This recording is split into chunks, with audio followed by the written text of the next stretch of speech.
আর তোমরা সরকারের চেয়ারে বসে নবীর বিপক্ষে তোমরা কটূক্তি করবার তোমাদের ওই নলের ভয়ে আমরা কথা বলবো না। এটা হতে পারে না, হতে পারে না, হতে পারে না। এটা বাংলার জমিন, কথা বলেন ঠিক কিনা? আমার নবীর বিপক্ষে একজন কথা বলবে, সে যদি খাকি পোশাক পরে সবচেয়ে উন্নত চেয়ারে বসে থাকে, তাকে আমরা ছেড়ে দেবো নাকি? ওই জায়গা থেকে ওই স্পিকার নামাতে হবে। বাংলার জমিনে সরকারি কোষাগার থেকে জনগণের বেতন খেয়ে নবীর নামে কটূক্তি করে, ওই জায়গায় আমরা ওই স্পিকার দেখতে চাই না, দেখতে চাই না, দেখতে চাই না। কথা বলেন ঠিক কিনা? জনগণের টাকায় বেতন খাবার, নবীর নামে কটূক্তি করবা, আবার নাম শেষে তুমি বছর শেষে পেনশনের টাকা নিয়ে সেই নবীর রওজা জিয়ারতকে হাজি সাজবা। ওমান হাজি পৃথিবীর বুকে কোনো দরকার নাই। কথা বলেন ঠিক কিনা? কারণ আমরা কথা বলি কোরআন দিয়ে, আমরা কথা বলি নবীর হাদিস দিয়ে, আমরা কথা বলি নবীর রেফারেন্স দিয়ে, আমরা কথা বলি আল্লাহর নাজিল করা কোরআন দিয়ে। কথা বলেন ঠিক কিনা? বাপ দাদার কথা বলতে আমরা এই জায়গায় বসি না। এটা আল্লাহর ঘর, মসজিদের মেম্বার, এটা এই মেহরাবে বসে আমার নবী কথা বলতো। কথা বলেন ঠিক কিনা? এখান থেকে কোনো বাজে কথা হয় না। আর এই জায়গা থেকে কথা শুনে যারা আমল করে তাদের জীবন জিন্দেগি হয় সুন্দর, তাদের স্থান হবে জান্নাত। আর ওই জান্নাতের ভিতরে তারা কখনো কোনো প্রকারে বাজে কথা শুনবে না, তাদের সব সময় উত্তম কথা শোনানো হবে। চিৎকার দিয়ে বলেন সুবহানাল্লাহ। কোন ব্যক্তির বিপক্ষে আল্লাহ নিজে চলে যায়, বলেন তার মতো হতভাগা, কপাল পোড়া আর দুর্ভাগা এই জমিনের উপর আর কেউ থাকতে পারে না। কথা বলেন ঠিক কিনা? এইভাবে কপাল পোড়া হয়ে আমরা মরতে চাই না। কারো রাঙা চক্ষুকে আমরা পরোয়া করি না, কারো দামাক, কারো শাসন, কারো ক্ষমতাকে আমরা পরোয়া করি না। কারণ আমরা কথা বলি কোরআনের, আমরা কথা বলি ইসলামের।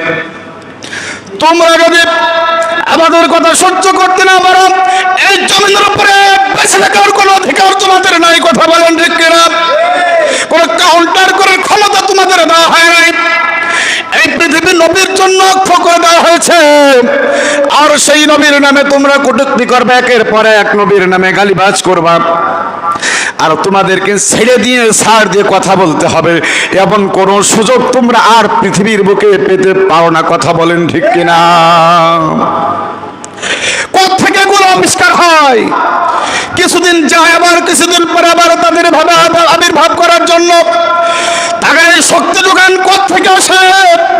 আমার নবীর নিয়ে কটূক্তি করেন। আমরা দেখি তো এক মাস পর পর আবার এমন ধরনের কথা উঠে আসে।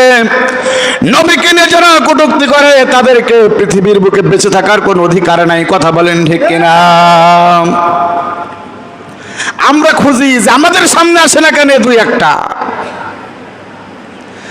আমাদের সামনে যদি এমন দুই একটা কথা বলতো, যদি হাতের সামনে পেতাম, যেভাবে বাম হাত দিয়ে গলার ভেতরে পুরো টেনে ছেড়ে যেভাবে কুত্তা দিয়ে খাইয়ে দিতাম। কথা বলেন ঠিক কিনা? এমন না বিশ্বাস, জমিনের উপরে বেঁচে থাকার কোনো অধিকার তাদের নাই। কারণ আমার আল্লাহ রাব্বুল আলামিন ওই নবীর নামে পৃথিবী ওয়াকফ করে দিলেন। আমার আল্লাহ রাব্বুল আলামিন কোরআন আয়াত নাযিল করে দিয়ে জানিয়ে দিলেন, ওয়া ইন্নাকা লাআলা খুলুকিন আযীম।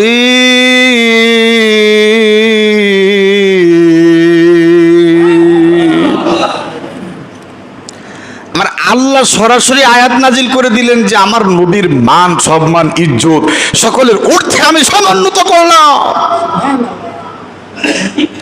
আর তোমরা সরকারের চেয়ারে বসে নবীর বিপক্ষে তোমরা কটূক্তি করবার তোমাদের ওই নলের ভয়ে আমরা কথা বলবো না। এটা হতে পারে না, হতে পারে না, হতে পারে না। এটা বাংলার জমিন। কথা বলেন ঠিক কিনা?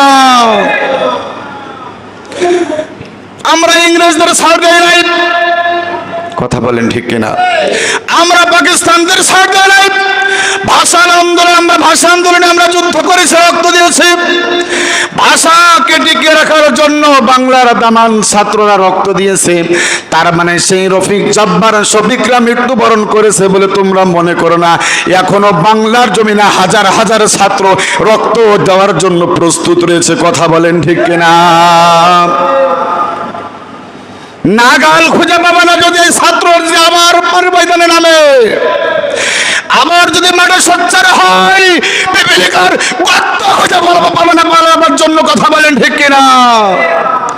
পিপিলিকার গর্ত, ইঁদুরের গর্ত খুঁজে পাবে না পালাবার জন্য। কথা বলার সময় সাবধানে কথা বলতে হবে, লাগাম লাগিয়ে কথা বলতে হবে, মাথায় জ্ঞান নিয়ে কথা বলতে হবে। কোথায় কি কথা বলছি, আমার কথা কত দূর যায় না, হিসাব করে কথা বলতে হবে। কথা বলেন ঠিক কিনা? কারণ আমরা কথা বলি কোরআন দিয়ে, আমরা কথা বলি নবীর হাদিস দিয়ে, আমরা কথা বলি নবীর রেফারেন্স দিয়ে, আমরা কথা বলি আল্লাহর নাজিল করা কোরআন দিয়ে। কথা বলেন ঠিক কিনা? বাপ দাদার কথা বলতে আমরা এই জায়গায় বসি না।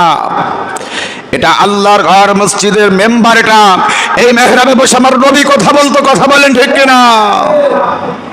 এখান থেকে কোনো বাজে কথা হয় না। আর এই জায়গা থেকে কথা শুনে যারা আমল করে তাদের জীবন জিন্দেগি হয় সুন্দর, তাদের স্থান হবে জান্নাত। আর ওই জান্নাতের ভিতরে তারা কখনো কোনো প্রকারে বাজে কথা শুনবে না, তাদের সব সময় উত্তম কথা শোনানো হবে। চিৎকার দিয়ে বলেন সুবহানাল্লাহ। তাহলে আমরা কি আমার নবীর বিপক্ষে একজন কথা বলবে, সে যদি খাকি পোশাক পরে সবচেয়ে উন্নত চেয়ারে বসে থাকে, তাকে আমরা ছেড়ে দেব নাকি? ওই জায়গা থেকে ওই স্পিকার নামাতে হবে। বাংলার জমিনে সরকারি কোষাগার থেকে জনগণের বেতন খেয়ে নামের নামে কটূক্তি করে, ওই জায়গায় আমরা ওই স্পিকার দেখতে চাই না, দেখতে চাই না, দেখতে চাই না। কথা বলেন ঠিক কিনা? জনগণের টাকায় বেতন খাবার, নবীর নামে কটূক্তি করবা, আবার নাম শেষে তুমি বছর শেষে পেনশনের টাকা নিয়ে সেই নবীর রওজা জিয়ারতকে হাজি সাজবা। ওমান হাজি পৃথিবীর বুকে কোনো দরকার নাই। কথা বলেন ঠিক কিনা? আবু জেহেল হজ করেছিল। কথা বলেন ঠিক কিনা? হজ করেছিল না? পাকামো শুরু করে দিয়েছে, ইসলামটা নাকি সিনেমেনি খেলা শুরু করেছে।